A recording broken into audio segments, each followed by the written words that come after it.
Very good evening to all of you guys. Now we are moving towards the next day topic. One of my student is there. She is explaining about the Peace Prize novel and literature novel both, and then some of the students are also available. This video is important for the interview, prelims, mains, RC and GA also. Okay, beta. Yeah, Sindhu. Yeah. Wait. Sadik, just wait for 2 minutes. I'll just join back. Okay, very good evening, all of you. So today my topic is about Nobel Prize 2025 in literature and also in peace.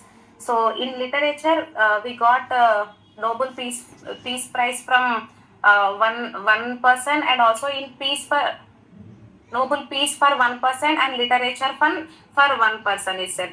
So let's focus on this topic more because it is very important in mains also.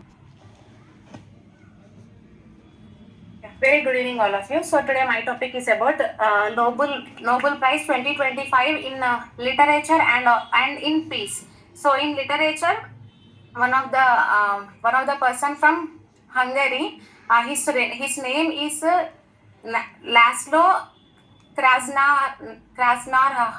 So he is from Hungary. So he was awarded in literature, and that is for Nobel Prize, mainly for his writings that are very that are associated with peace and also with the humiliation. Where this prize is mainly compelling for the visionary and also the all the terror, and it is mainly emphasizing the art power of art also. So main keywords like here we used to understand means his debut novel, that name is Satan Thanga. So this was translated English as the Satan Thanga in 2012, and it was adapted into the 7-hour film by director Bela Tar, and it was also means it is there in the film also. So like this has followed like the speculation in the literary world, where other top contenders excluded from the Australian writer. This Indian novelist, some of the Indian novelists like Amitav Ghosh are also in the selector process. So this person has received this for the diploma and the monetary award for all the that was happened in the Stockholm, that was released on this. So mainly his writings were on behalf of the peace, and also some of compilation that was happened in the theoretical, and also where the all the audience could manage to record this as of all the compilation that can be of the honor or anything. And coming to peace award, the peace award is awarded for the lady from Venezuela. Her name is Maria Corina Machado. So she is like opposition. She is from the opposition party mainly.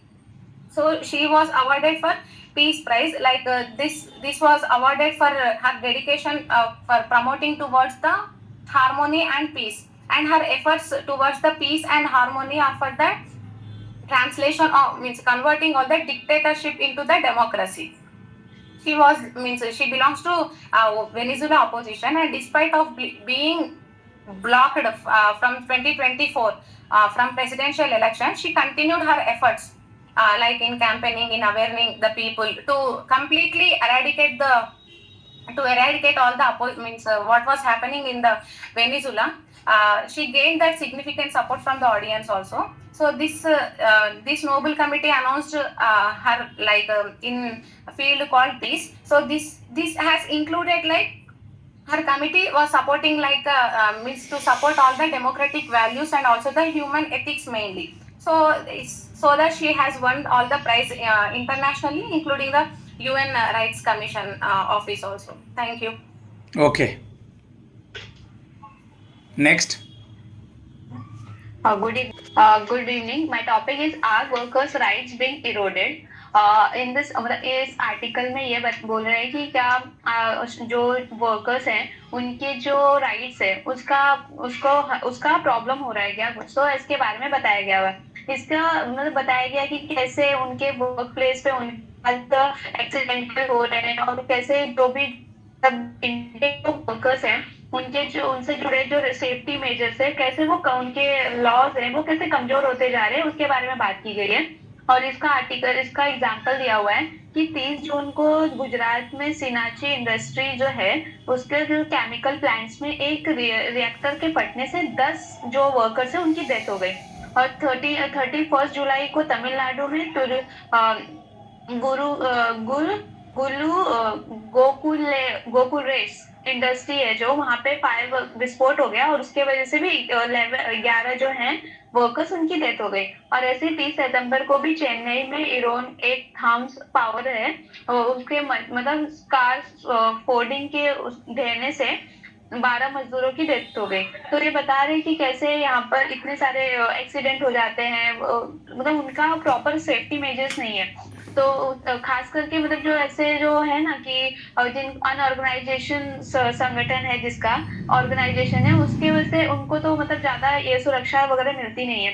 तो जो ये और international labour organisation है, उन्होंने बोला है कि पूरे वर्ल्ड में जितने भी वर्क प्लेस पे एक्सीडेंट होते हैं उसमें से 4 में से एक इंडिया का ही होता है ऐसे। और उन्होंने बोला कि ये क्यों होता है ये भी बताया कि इसको मतलब ये ऐसे है कि जरूरी नहीं है, इसको रोका भी जा सकता है, पर इसका मेन रीजन ये है कि जो इनका मैनेजमेंट के द्वारा जो इनको सुरक्षा मिलती है, जो सेफ्टी मिलती है, उसको कम करते जा रहे हैं, क्योंकि उनको अपने ज्यादा से ज्यादा इनको अपना फायदा बढ़ाना है। तो अब फायदे पे ध्यान देते हैं, इनकी सेफ्टी मेजर्स पे बिल्कुल ध्यान नहीं देते हैं। जैसे कि उनको प्रॉपर मशीनरी नहीं है उनके लिए, या फिर उनको क्या बोलते हैं, इक्विपमेंट्स भी उतने नहीं दिए जाते हैं, उनकी मशीनरी है वो भी पुरानी है, इसकी वजह से उनको मतलब बहुत सारे प्रॉब्लम एक्सीडेंट होते रहते हैं। और भारत में मतलब इंडिया में ऐसा है कि बहुत सारे लॉज भी आए हैं इसको लेकर। जैसे कि सबसे पहला आया था कि फैक्ट्रीज एक्ट 1981, और इसमें मतलब उनको काम को लेकर या फिर उनके वर्क आवर्स को लेकर से बहुत सारी बातें की गई है। लेकिन इसका कोई भी धीरे धीरे वो कम होते जा रहा है। और भी बहुत सारे एक्ट आए थे, जैसे कि माइन एक्ट आया था, जिसमें उनको अगर उनको एक्सीडेंटली कुछ हो जाता है तो उसमें उनके क्या बोलते हैं कंपनसेशन की भी बात की गई थी। उसके बाद लेकिन इसमें इसके बावजूद भी जो है उनको कंपनसेशन बहुत ही कम मिलती है। और इसमें इसका ये बताया है कि 1990 का भी एग्जाम्पल दिया है कि इनको ऐसे इनके सारे पहले मतलब जैसे कि थे जो कंपनीज है वो मांग करते कि फ्लेक्सिबिलिटी होनी चाहिए, जैसे उनको जो एक वर्क हार्स होना चाहिए वो भी उनको अपने हिसाब से कर सकते हैं, या फिर काम जो है जिसकी वजह से भी प्रॉब्लम होती है वर्कर्स को, और इससे वजह से प्रॉब्लम होती है। तो यही बोला गया है कि कैसे 2000 जब भी कोविड-19 आया था, इसके इस टाइम पे भी कंपनियों ने फायदा उठाया और उन्होंने वर्क आवर्स बढ़ा दिए थे। जैसे कि प्रॉब्लम मतलब एम्प्लॉइज को प्रॉब्लम होती थी। और इसमें इसका मेन यही बताया गया है कि कंक्लूजन यही है कि दुनिया में मतलब ऐसे क्या बोलते हैं कि जो कंपनीज है वो अपने फायदे के लिए किस तरह अपने ही वर्क आवर्स को बढ़ा रहे हैं या फ्लेक्सिबिलिटी लाना चाह रहे हैं, जिसकी वजह से वर्कर्स को प्रॉब्लम होती है। उनको लेकर कोई भी एक प्रॉपर कानून नहीं है उसके लिए, तो फिर इसकी वजह से एक्सीडेंट बढ़ते जा रहे हैं। Good, very good. ये इंपॉर्टेंट टॉपिक है। और लास्ट नेहा ना। Yes, sir.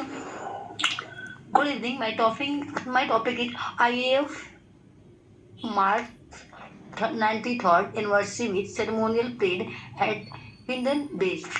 इसमें बताया गया है कि भारतीय वायुसेना ने वेडनेसडे डे को अपना 93 एनिवर्सरी हिंडन एयरबेस गाजियाबाद में भव्य परेड के साथ मनाई। एक चीज़ इसमें ऐड करना चाहूँगा गाइज, 8 अक्टूबर को बहुत सारे बच्चों को याद नहीं होता है, तो 15 जनवरी को आर्मी डे मनाते हैं लैंड से रिलेटेड, देन एयरफोर्स डे 8 अक्टूबर को यानी लैंड से फिर ऊपर, देन 4 दिसंबर को नेवी डे। तो एक कोड याद रखिए 1584, 15 जनवरी आर्मी डे, 8 अक्टूबर एयरफोर्स डे, 4 दिसंबर नेवी डे।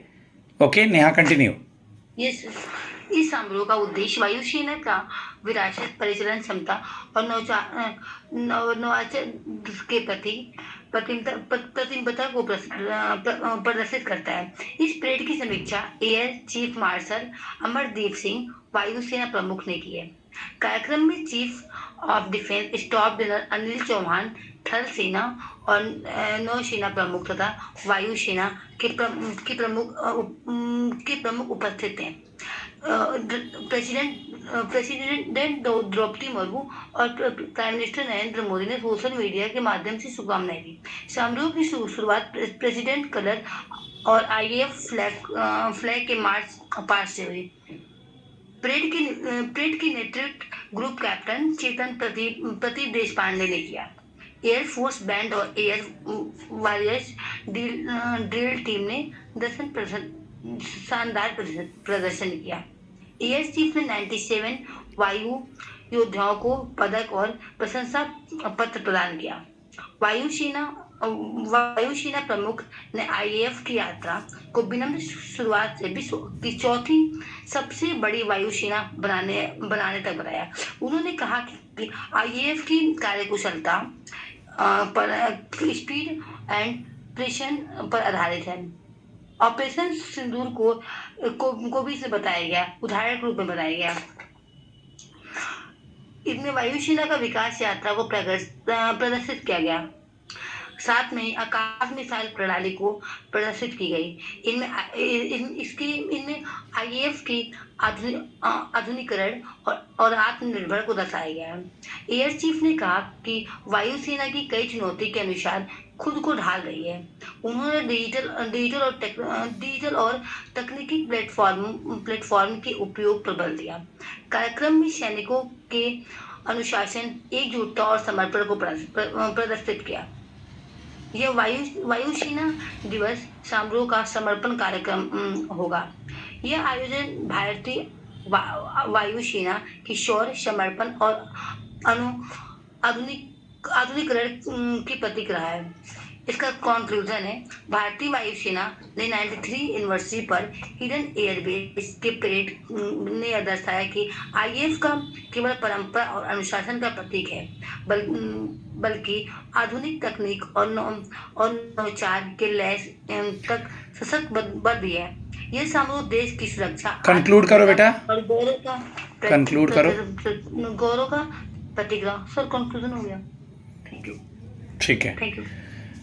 गाइज, मैं एक चीज़ कहूँगा, जो भी ये वीडियोस को देख रहे होंगे, अब जल्दी ही एसबीआई पीओ मेंस का रिजल्ट आएगा और एनआईसीएल का रिजल्ट आएगा। तो न्यूज़पेपर पढ़ते रहें, अपने सब्जेक्ट पे फोकस करें। आपका फिजिक्स है, केमिस्ट्री है, बायोलॉजी है, कॉमर्स है, आईटी है, इंजीनियर है, आर्ट्स है, ज्योग्राफी है, सब्जेक्ट को भी बेसिक देखना शुरू कर दें। जिनको ये लग रहा है कि आने वाले 2-3 महीने में वो इंटरव्यू देने वाले हैं, मेरा नंबर है 7503235358 for upcoming prelims, mains and interview. Thank you.